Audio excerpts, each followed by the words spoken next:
If you heard the word dirt poor,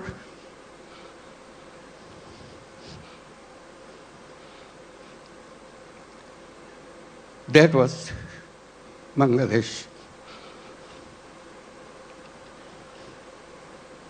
Very difficult life. So if you take that journey from 1974 to 2025, it's an amazing journey. Here we're talking about all these big industries and so on, and inviting you for so many countries to set up more industries. We're talking about the big market, talking about the big, intelligent young population.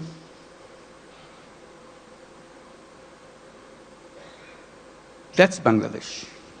Came a long way in a very short time.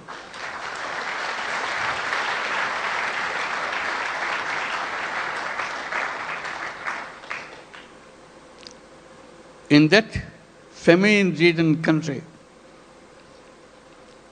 one little initiative came just to relieve the burden of watching what's going on.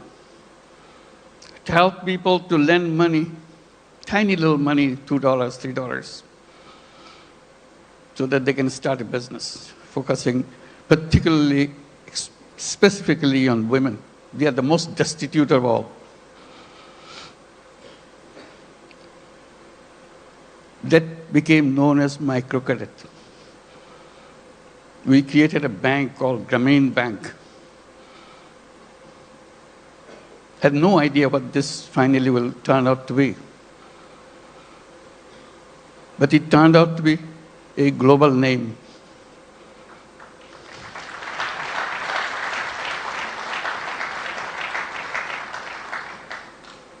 Because no matter which country you are,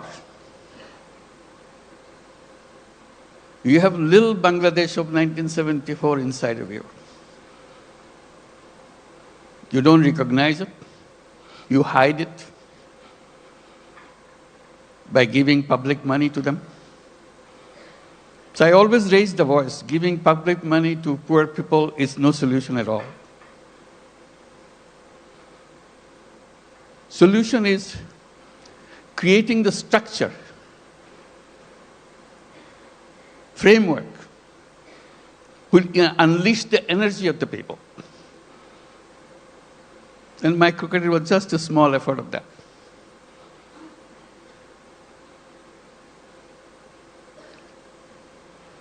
Then a crazy idea came over. When the government wanted to issue license for telephone, we had nothing to do with telephone. We didn't have any telephone in the country. Few telephone in the cities, most of them don't work. So we talked, why don't we apply for a license for telephone company? A crazy idea. Government asked, what do you do with the telephone company? What business you got to do? I said, we'll give it to poor women. They laughed at us. To make a long story short, we got the license. Called it Grameen Phone, because we had the Grameen Bank, Grameen Phone.